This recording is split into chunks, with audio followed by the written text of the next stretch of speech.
ಗೊತ್ತಾಗುತ್ತೆ ನಮ್ಮ ಲಿಂಗತ್ವ ಅಲ್ಪಸಂಖ್ಯಾತರ ಬಗ್ಗೆ. ಅದಕ್ಕಾಗಿ ಇವತ್ತು ನಾವು MJSP ಆಗಿ ಈ ನಡೆಯನ್ನ ಖಂಡಿಸ್ತಾ ಇದ್ದೀವಿ.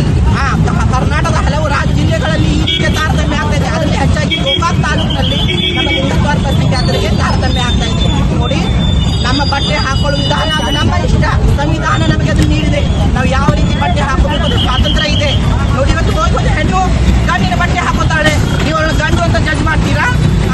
ಅದಕ್ಕೆ ಇವರು ಪ್ರಶ್ನೆ ಮಾಡ್ತಾರೆ, ಇಲ್ಲ ಅವ್ರ ಮುಖ ನೋಡಿದ್ರೆ ಗೊತ್ತಾಗತ್ತೆ ಅಂತ ಹೇಳಿ. ಹಾಗಾದ್ರೆ ಬೇರೆ ರಾಜ್ಯದ ಹೆಣ್ಮಕ್ಳು ಬಂದು ಪ್ರಯಾಣ ಮಾಡ್ತಿರ್ತಾರೆ, ಅವ್ರ ಮುಖ ನೋಡಿ ಟಿಕೆಟ್ ಕೊಡ್ತೀರಾ? ಅವ್ರ ಆಧಾರ್ ಕಾರ್ಡ್ ನೋಡಿ ನೀವು ಟಿಕೆಟ್ ಕೊಡ್ತೀರಾ? ಎಷ್ಟೋ ಸಲ ಬಸ್ ಮ್ಯಾನೇಜರ್ಗೆ ಕಾಲ್ ಮಾಡಿದ್ರೆ ಅವ್ರು ಕಾಲ್ ಪಿಕ್ ಮಾಡಲ್ಲ. ನಿಮ್ಗೆ ಯಾವ ಆಧಾರದ ಮೇಲೆ ಇಟ್ಕೊಂಡು ನೀವು ನಮ್ಮ ಮೇಲೆ ತಾರತಮ್ಯನ ಮಾಡ್ತಾ ಇದ್ದೀರಾ? ಅದಕ್ಕಾಗಿ ಇವತ್ತು ಗೋಕಾಕದಲ್ಲಿ ಒಂದು ಜಿಲ್ಲಾ ಮತ್ತು ಸ್ಟೇಟ್ ಲೆವೆಲ್ MJSP ಇಂದ ನಾವು ಈ ಒಂದು ಆಂದೋಲನವನ್ನ ನಾವು ಮಾಡ್ತಾ ಇದ್ದೀವಿ. ಈ ಆಂದೋಲನದಲ್ಲಿ ಜಿಲ್ಲಾ ಹಾಗೂ ಸ್ಥಳೀಯ ಒಂದು ತಾಲೂಕಾ ಮತ್ತು ಜಿಲ್ಲೆಯ ಎಲ್ಲ ಸಂಘಟನೆ, ಇತರ ಸಂಘಟನೆಗಳು, ಶಕ್ತಿ ಆಗಿರ್ಬೋದು, ಡಿಮ್ಯಾಂಡ್ ಫೌಂಡೇಶನ್ ಆಗಿರ್ಬೋದು, ಇದರೊಟ್ಟಿಗೆ MJSP ನೇತೃತ್ವದಲ್ಲಿ ಸಂಘಟನೆಗಳೆಲ್ಲ ಸೇರಿ ಒಂದು ಟ್ರಾನ್ಸ್ ಸಮುದಾಯಕ್ಕೋಸ್ಕರ ಒಂದು ಆಗ್ತಿರುವಂತಹ ಒಂದು ಅನ್ಯಾಯವನ್ನ, ದೌರ್ಜನ್ಯವನ್ನ ತಡೆಯೋದಕ್ಕೋಸ್ಕರ ನಮ್ಮೆಲ್ಲರ ಒಂದು ಹೋರಾಟ ಆಗಿದೆ. ಉದ್ದೇಶ ಏನಾಗಿದೆ ಅಂತಂದ್ರೆ, ಒಂದು ಶಕ್ತಿ ಯೋಜನೆ ಅಡಿಯಲ್ಲಿ ಏನೊಂದು ಆಗ್ತಿರುವಂತಹ ಸ್ಟಿಗ್ಮಾ ಅಂಡ್ ಡಿಸ್ಕ್ರಿಪ್ಷನ್ಸ್, ಕಳಂಕ ತಾರತಮ್ಯಗಳು ಅಲ್ಲೂ ಕೂಡ ಆಗ್ತಾ ಇದ್ದಾವೆ. ಸೊ ಯಾಕಂದ್ರೆ ಉದ್ದೇಶ ಏನಾಗಿದೆ ಅಂತಂದ್ರೆ, ನಾವು ಎಲ್ಲರೂ ಭಾರತದ ಪ್ರಜೆಗಳು, ಭಾರತದ ಸಂವಿಧಾನದ ಅಡಿಯಲ್ಲಿದ್ದೀವಿ. ಹಾಗೂ ಗೌರವ, ಘನತೆ, ಸ್ವಾತಂತ್ರ್ಯ, ಬದುಕುವ ಹಕ್ಕು 1921 ನಮ್ಮನ್ನ ಏನ್ ಹೇಳುತ್ತೆ ಅಂತಂದ್ರೆ, ನಾವು ಸ್ವತಂತ್ರವಾಗಿ ಘನತೆಯಿಂದ, ಗೌರವದಿಂದ ಜೀವಿಸುವ, ಬದುಕುವ ಹಕ್ಕು ಇದ್ದ ಮೇಲೂ ಕೂಡ. ಹಾಗಾದ್ರೆ ಈ ಕಂಡಕ್ಟರ್ ಒಳಗೆ ಏನಾಗಿದೆ ಅಂದ್ರೆ, ಸಾರಿಗೆ ಒಂದು ಇಲಾಖೆಗೆ ಏನಾಗಿದೆ ಅಂತಂದ್ರೆ, ನಮ್ಮ ಎಷ್ಟೋ ಸುಮಾರು 3 ವರ್ಷದಿಂದನೂ ಕೂಡ ಇದೊಂದು ನಮ್ಮ ಶಕ್ತಿ ಯೋಜನೆ ನಡೀತಾ ಇದ್ರು ಕೂಡ ಒಂದು ಸಾರಿಗೆ ಇಲಾಖೆಗೆ ಸೆನ್ಸರೇಷನ್ ಆಗಬೇಕಾಗಿದೆ, ಅರಿವು ಮೂಡುವಂತ ಕಾರ್ಯಕ್ರಮ. ಯಾಕಂದ್ರೆ ಇದನ್ನ ಬಹಳಷ್ಟು ಅಷ್ಟು ಈಸಿಯಾಗಿ ಹಗುರಾಗಿ ತಗೋಬೇಡ್ರಿ. ಯಾಕಂದ್ರೆ ಇದು ತಾಲೂಕಾ ಮಟ್ಟದಲ್ಲಿರ್ಬೋದು, ಹಳ್ಳಿಯಲ್ಲಿರ್ಬೋದು, ಜಿಲ್ಲೆಯಲ್ಲಿರ್ಬೋದು, ರಾಜ್ಯದಲ್ಲಿರುವಂತ ಎಲ್ಲಾ ಒಂದು ಟ್ರಾನ್ಸ್ ಸಮುದಾಯಕ ಮಾನದಂಡನೆ ಆಗೋ ತರ ಅವರು 4 ಜನರುಗಳ ಎದುರುಗಡೆ ಮುಂದೆ ಅವರನ್ನ ಅವಮಾನಿಸುವುದು ತಪ್ಪಾಗುತ್ತೆ. ಯಾಕಂದ್ರೆ ಯಾರನ್ನ ಹೆಸರಿನಿಂದ ಗುರುತಿಸೋದಕ್ಕಿಂತ ಮುಖ್ಯದಲ್ಲಿ ಅಲ್ಲಿರುವಂತ ಸೆಕ್ಸ್ ಅನ್ನ ನೋಡಿದಾಗ, ಸೆಕ್ಸ್ DC ಟ್ರಾನ್ಸ್ಜೆಂಡರ್ ಇದ್ದ ಮೇಲೂ ಕೂಡ ಇವ್ರು ಏನ್ ಮಾಡ್ತಾರೆ, ಅನೇಕ ಪ್ರಶ್ನೆಗಳನ್ನು ಮಾಡೋದು, ಪಬ್ಲಿಕ್ ನಲ್ಲಿ ನಿಂತ್ಕೊಂಡ್ರು ಪಬ್ಲಿಕ್ ಅಲ್ಲಿ ಅಲ್ಲಿರುವಂತಹ ಸಿಟಿಜನ್ಸ್ ಮುಂದೆ ಅವರು ಅವಮಾನ ಮಾಡೋದು, ಅದು ಅಷ್ಟೊಂದು ಸಮಾನತೆ ಇಲ್ಲ ಮತ್ತು ಸರ್ಕಾರದ ವಿರುದ್ಧವಾಗಿ ಅವರು ತಮ್ಮ ಒಂದು ಡಿಸಿಗ್ನೇಷನ್ ಅಲ್ಲಿ ಇದ್ರೂ ಕೂಡ ಗೌರವದಿಂದ, ಘನತೆಯಿಂದ ಅವರು ವರ್ತಿಸ್ತಾ ಇಲ್ಲ. ಇದು ನಮ್ಮ ಸಮುದಾಯದ ಮೇಲೆ ತುಂಬಾ ಮಾನದಂಡನೆ ಹೊರೆಯಾಗಿದೆ.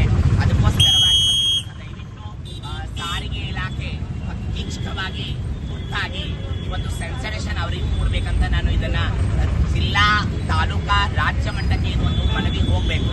ಏನಂತಂದ್ರೆ, ಸಾರಿಗೆ ಇಲಾಖೆಗೆ ಟ್ರಾನ್ಸ್ ಸಮುದಾಯದ ಒಂದು ಅರಿವು ಮೂಡುವಂತಹ ಕಾರ್ಯಕ್ರಮ ಆಗ್ಬೇಕು. ಯಾಕಂತಂದ್ರೆ ಶಕ್ತಿ ಯೋಜನೆ ಅಂತಂದ್ರೆ ಇಲ್ಲಿ ಯಾರ ಸ್ವತ್ತು, ಯಾರ ಅಪ್ಪನ ಮನೆಯಲ್ಲಿ ಯಾರು ಕೊಡ್ತಾ ಇಲ್ಲ. ಸರ್ಕಾರ ನಮ್ಮ ನೋಡಿ, ನಾವು ಯಾರನ್ನ ಕೇಳಿ ವೋಟ್ ಹಾಕ್ತಾ ಇಲ್ಲ. ಯಾಕಂದ್ರೆ ನಮ್ಮ ಹಕ್ಕ ಅಂದ್ಮೇಲೂ ಕೂಡ ಇವತ್ತು ಈ ಪ್ರತಿಭಟನೆಯಲ್ಲಿ ಈ ಒಂದು ಶಕ್ತಿ ಯೋಜನೆ ಅಡಿಯಲ್ಲಿ ನಮಗಾಗ್ತಿರುವಂತ ಅವಮಾನಕ್ಕ ನೀವು ಆಕ್ಷನ್ ತಗೊಳ್ಳೇಬೇಕು. ಯಾಕಂದ್ರೆ ನನ್ನ ಸಮುದಾಯ ಇವತ್ತು ಸ್ಯಾರಿ ಮೇಲಿರ್ಬೋದು, ಪ್ಯಾಂಟ್ ಶರ್ಟ್ ಮೇಲಿರ್ಬೋದು, ದಯವಿಟ್ಟು ಬಟ್ಟೆಯಿಂದ ಗುರುತಿಸ್ಬೇಡ್ರಿ. ಯಾಕಂದ್ರೆ ಸೆಕ್ಸ್ ಇಂದ ಗುರುತಿಸ್ರಿ. ಟ್ರಾನ್ಸ್ಜೆಂಡರ್ ಅಂತ ನೀವು ಆಧಾರ್ ಕಾರ್ಡ್ ಬೇಕಂತೀರಾ, okay, that's okay. Aadhaar card ನಲ್ಲಿ TC ಅಂತಿದೆಯಾ, ಸೆಕ್ಸ್ ಓಕೆ. ಮತ್ತಿದ್ದ ಮೇಲೂ ನಿಮ್ಮ ಪ್ರಶ್ನೆಗಳೇ ಯಾಕೆ? ಹೆಸರಿಡಕ್ ನೀವು ಬಂದಿದ್ರ, ನಿಮ್ಮ ಅಪ್ಪ ಅಮ್ಮ ಬಂದಿದ್ರ, ತಂದೆ ತಾಯಿಗಳ ಹೆಸರಿನ ಮೇಲೆ ಬಾಡಿ ಲ್ಯಾಂಗ್ವೇಜ್ ಅಲ್ಲಿ ಹಾರ್ಮೋನ್ಸ್ ಗಳ ಬದಲಾವಣೆಗಳಾದ್ಮೇಲೆ ನಾವು ಟ್ರಾನ್ಸ್ಜೆಂಡರ್ ಆಗಿರೋದು ಅದು ಈ ಪ್ರಕೃತಿಯ ನಿಯಮ ಅಷ್ಟೇ ರೀ. ಆದ್ರೆ ದಯವಿಟ್ಟು ನೀವು ಯಾವುದನ್ನು ಆಧಾರಿತವಾಗಿ ಇಟ್ಕೊಳ್ಳದೆ ನೀವು ಅದೇ ಸಮುದಾಯವನ್ನ ಸಾಮಾಜಿಕವಾಗಿ, ಸಾರ್ವಜನಿಕದ ಮುಂದೆ ಮಾನದಂಡನೆ ಮಾಡೋದು ತುಂಬಾ ಕಠಿಣವಾಗಿರುವಂತಹ ಅಪರಾಧವಾಗಿದೆ. ಯಾಕಂದ್ರೆ ನನ್ನ ಸಮುದಾಯ ಘೋರವಾಗಿರುವಂತಹ ದೊಡ್ಡ ಆಂದೋಲನ, ಪ್ರತಿಭಟನೆ ಇದ್ರೆ ರಾಜ್ಯ, ಜಿಲ್ಲೆ ಮತ್ತು ಮಟ್ಟಕ್ಕೂ ದೊಡ್ಡ ಪ್ರಮಾಣದ ಹೋರಾಟ ನಾವು ಮಾಡಕ್ಕೂ ರೆಡಿ ಇದೀವಿ. ದಯವಿಟ್ಟು ತೀಕ್ಷ್ಣವಾಗಿ, ಅತಿ ತುರ್ತಾಗಿ ಏನ್ ಮಾಡ್ಬೇಕಂತಂದ್ರೆ, ಸಾರಿಗೆ ಸಂಸ್ಥೆಯವರು ಇಮಿಡಿಯೇಟ್ಲಿ ಇದ್ರ ಬಗ್ಗೆ ಆಕ್ಷನ್ ತಗೋಬೇಕು. ಕಂಪಲ್ಸರಿ ಸ್ಪೆಷಲಿ ಫಾರ್ ಕಂಡಕ್ಟ್ಸ್ ಮತ್ತು ಡ್ರೈವರ್ಸ್ ಗಳಿಗೆ ಏನಾಗ್ಬೇಕಂದ್ರೆ ಸೆನ್ಸರೇಷನ್ ಆಗ್ಬೇಕು. ಟ್ರಾನ್ಸ್ ಸಮುದಾಯ ಅಂದ್ರೆ ಏನು, ಅವರನ್ನ ಬಟ್ಟೆಯಿಂದ ನೋಡ್ಬೇಡ್ರಿ, ದೇಹದಿಂದ ನೋಡ್ಬೇಡ್ರಿ. ಕೊನೆ ಪಕ್ಷ ಅಟ್ಲೀಸ್ಟ್ ಅವರ ಆಧಾರ್ ಕಾರ್ಡ್ನಲ್ಲಿರುವಂತಹ ಸೆಕ್ಸ್ ಅನ್ನ ನೋಡ್ಬಿಟ್ಟು ಅವ್ರಿಗೆ ಒಂಚೂರಾದ್ರೂ ಪರ್ಸೆಂಟೇಜ್ ಅಲ್ಲಿ ಗೌರವವನ್ನ ಕೊಡಿ ಅಂತ ಕೇಳಕ್ ಇಷ್ಟಪಡ್ತೀನಿ ನಾನು. ಹಾಗೇನೆ ಕೂಡ ಸಹ ಒಂದು ಹೆಣ್ಣು, ನಮಗೂ ಸಾಕಷ್ಟು ಅನುಭವಗಳಾಗಿದಾವ. ನಮ್ಮ ಆಧಾರ್ ಕಾರ್ಡ್ನಲ್ಲಿ ಇರುವಂತ ಹೆಸರನ್ನ ನೋಡಿ ಪ್ರಶ್ನೆ ಮಾಡಿದ್ರು. ಹಾಗಾದ್ರೆ ನಾನು ಮೇಲ್ ಹೆಸರಿದೆ ನನಗೆ ನೀವು ಅಬ್ಜೆಕ್ಷನ್ ಮಾಡ್ತಾ ಇದ್ದೀರಿ. ಹಾಗಾದ್ರೆ ಇಲ್ಲೊಬ್ರು ಹೆಣ್ಮಗಳು ಇರ್ತಾಳೆ, ಆಕೆ ಸೀರೆ ಮೇಲೆ ಕೂತ್ಕೊಂಡಾಳೆ, ಹೆಣ್ಣ ಹೆಸರು ಐತಂದ್ರೆ ನೀವು ಅದನ್ನ ಗುರುತಿಸ್ತೀರಿ ಅಂತ ಕೇಳಿದೆ. ಆದ್ರೆ ನನ್ನ ಲಿಂಗ, ನನ್ನ ಹಕ್ಕು, ಅದನ್ನ ನಿರ್ಧರಿಸುವ ಹಕ್ಕು ನನಗೆ ಮಾತ್ರ ಇದೆ. ಅದು ಯಾರಿಗೂ ಆ ಸ್ವಾತಂತ್ರ್ಯ ಇರೋದಿಲ್ಲ.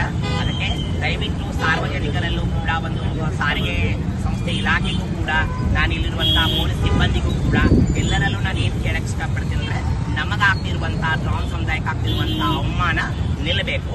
ಮತ್ತೆ ನನ್ನ ಸಮುದಾಯವು ಎಲ್ಲರಂತೆ ಸುರಕ್ಷಿತವಾಗಿ ಸಮಾನತೆಯಿಂದ ಸಮಾಧಾನವಾಗಿ ಈ ಶಕ್ತಿ ಯೋಜನೆಯನ್ನು ಪಡ್ಕೋಬೇಕಂತ ನಾನು ಕೇಳ್ಕೊಂಡು ಇಷ್ಟಪಡ್ತೀನಿ. Thank you.